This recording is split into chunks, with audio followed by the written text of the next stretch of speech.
Hi friends, ನಿಮ್ಮನೇಲಿ caste iron ತವಾಗೆ ನಿಮ್ಮ ದೋಸೆ ಅಂಟ್ಕೋತಾ ಇದೆಯಾ? ತೆಗಿಲಿಕ್ಕೆ ತುಂಬ ಕಷ್ಟ ಆಗ್ತಿದೆಯಾ? ಒಂದು ದಿನವೂ ಕೂಡ ನಿಮಗೆ ಚೆನ್ನಾಗಿ ಕ್ರಿಸ್ಪಿಯಾಗಿ ದೋಸೆ ಮಾಡೋಕ್ಕೆ ಬರ್ತಾ ಇಲ್ವಾ? ಅದನ್ನು ಈಸಿಯಾಗಿ ನಾವು ಹೇಗೆ ಮಾಡ್ಬೋದು ಅಂತ ತುಂಬ ಸರಳವಾದ ವಿಧಾನ ಇದೆ.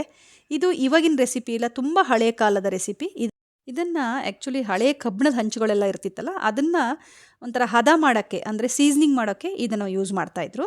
ತುಂಬಾ ಈಸಿ. ಬನ್ನಿ ಫ್ರೆಂಡ್ಸ್, ಇಲ್ಲಿ ನಾನು ಒಂದಷ್ಟು ದಾಸವಾಳಗಳ ಎಲೆಗಳನ್ನು ತೊಗೊಂಡಿದ್ದೀನಿ. ಅದನ್ನು ಚೆನ್ನಾಗಿ ಈ ಥರ ಪೇಸ್ಟ್ ಮಾಡಿಕೊಂಡು ಒಂದು ಸ್ವಲ್ಪ ನೀರು ಹಾಕ್ಬಿಟ್ಟು ಚೆನ್ನಾಗಿ ಮಿಕ್ಸ್ ಮಾಡ್ಕೊಳ್ಳಿ.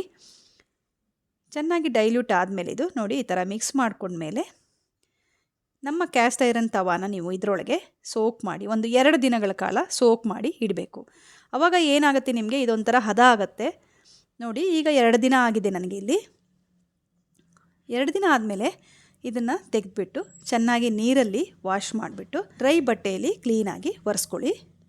ನಾನ್ ಸ್ಟಿಕ್ ತವ ಯೂಸ್ ಮಾಡೋ ಬದಲು ಕ್ಯಾಸ್ಟ್ ಐರನ್ ತವಾನ ಯೂಸ್ ಮಾಡಿದ್ರೆ ಆರೋಗ್ಯಕ್ಕೆ ತುಂಬಾ ಒಳ್ಳೆಯದು.